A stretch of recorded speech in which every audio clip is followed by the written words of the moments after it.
नमस्कार। आज हम बात करेंगे महाराष्ट्र की राजनीति की।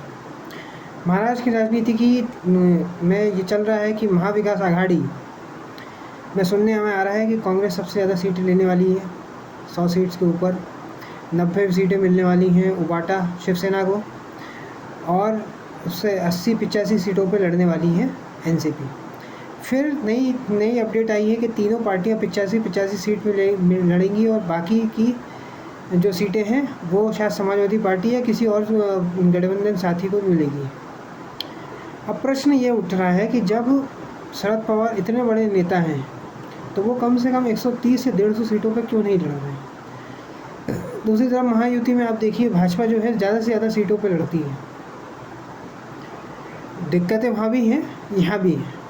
ऐसा नहीं है कि समस्या नहीं है, समस्या इधर भी है, लेकिन महाविकास आघाड़ी में ज़्यादा दिक्कतें हैं।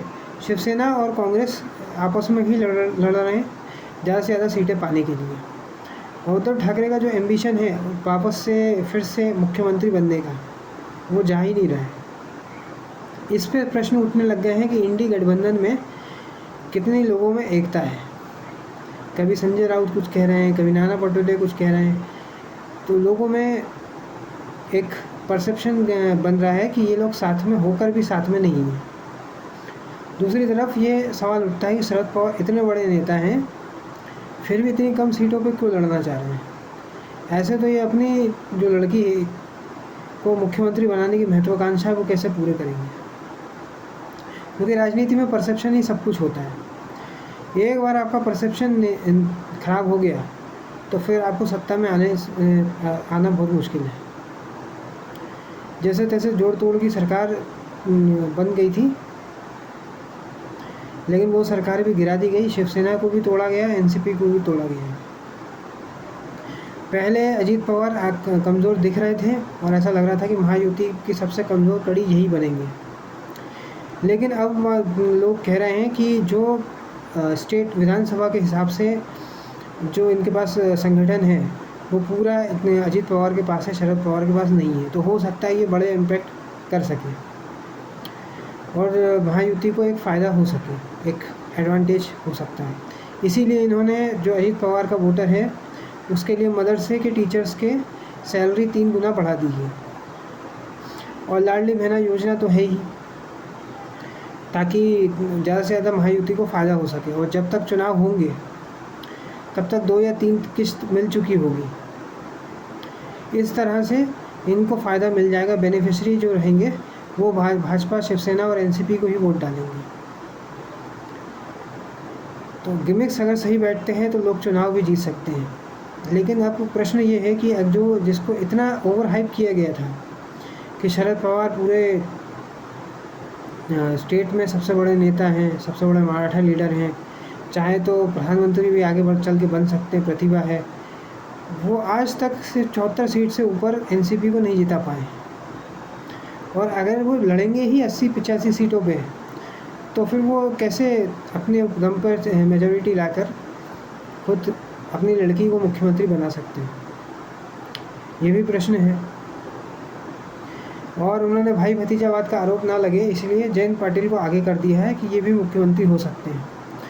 जैसा कि भाजपा में होता है कि जीते तो नरेंद्र मोदी जी ने जिताया और हारे तो जेपी नड्डा ने जिताया, उसी प्रकार यहाँ भी हो रहा है कि अगर महाविकास आघाड़ी जीत गई तो शरद पवार की नीतियों के कारण जीती और उनकी लड़की के कारण जीती, और हार गई तो जयंत पाटिल पर ब्लेम कर दिया जाएगा।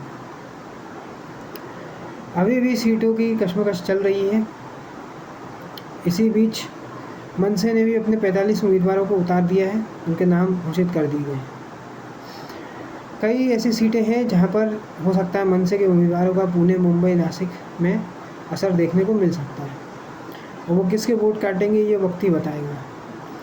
ज़्यादातर लोगों का ये कहना है कि एक तरफ जो वोटर था उद्धव ठाकरे का मराठा वोटर, वो एकनाथ शिंदे ले चुके हैं और बचा कुचा भी राज ठाकरे लेकर जाएंगे। अगर ये होता है कि उबाटा को जितनी भी सीटें मिल रही हैं वो उसका कोई मतलब बनता ही नहीं, 10 सीट पे भी लड़ने का उनका कोई मतलब नहीं बनता, लेकिन 80-90 सीटों पे उनको लड़ाया जा रहा है। और कांग्रेस एनसीपी का ही वो जो SC ST और माइनॉरिटी वोट है वही शिफ्ट होके उबाटा को जाएगा।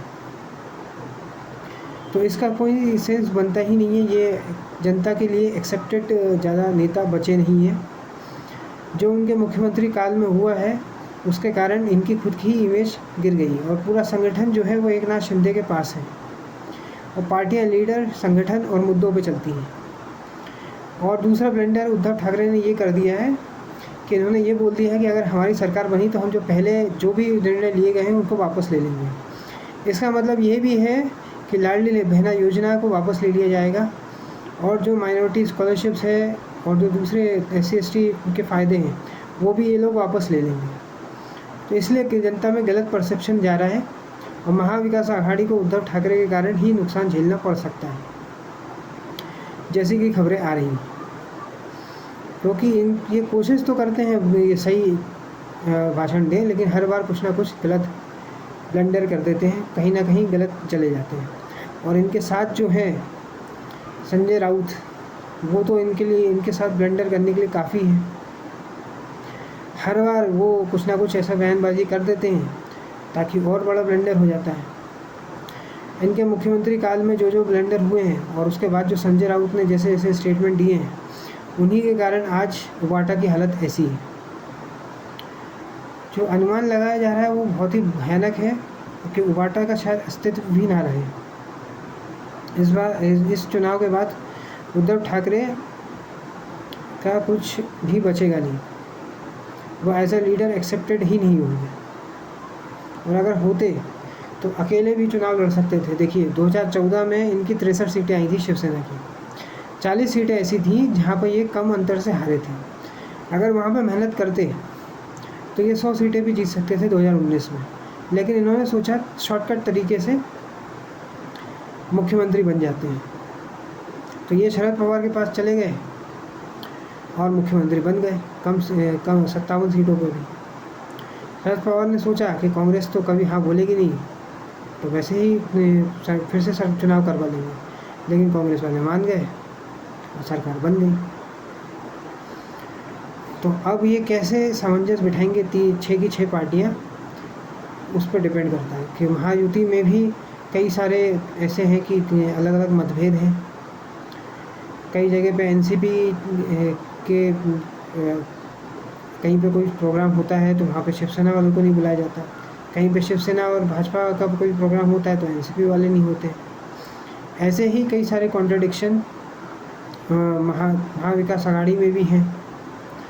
अब महाविकास आघाड़ी में जितने भी लोग हैं उनके, कांग्रेस का तो कोई लीडर बचा नहीं है, उबाटा में कोई लीडर है नहीं, क्योंकि बाला साहब ठाकरे जैसे एक्सेप्टेंस उद्धव ठाकरे में है नहीं।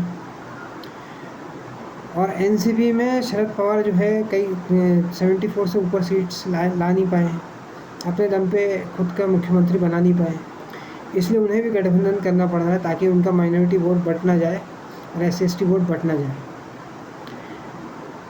बहरहाल यहाँ पर ऐसा प्रश्न उठता है शरद पवार की लीडरशिप पे कि अगर इनमें था तो कम से कम 130 सीट पे तो इनको लड़ना ही चाहिए। अगर आप लड़ोगे ही 85 सीटों पे तो आपको सीटें कितनी मिलेंगी, इसका आप अनुमान लगा सकते हो।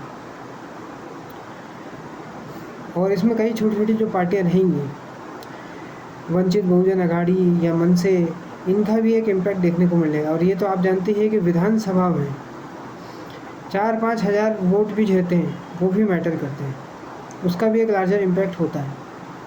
कई डमी कैंडिडेट भी उतारे जाएंगे महायुति की साइड से, जैसे हरियाणा में किया गया था। तो आज के वीडियो में इतना ही। अगर ये वीडियो आपको पसंद आए तो वीडियो को लाइक करें, शेयर करें और चैनल को सब्सक्राइब करें। धन्यवाद।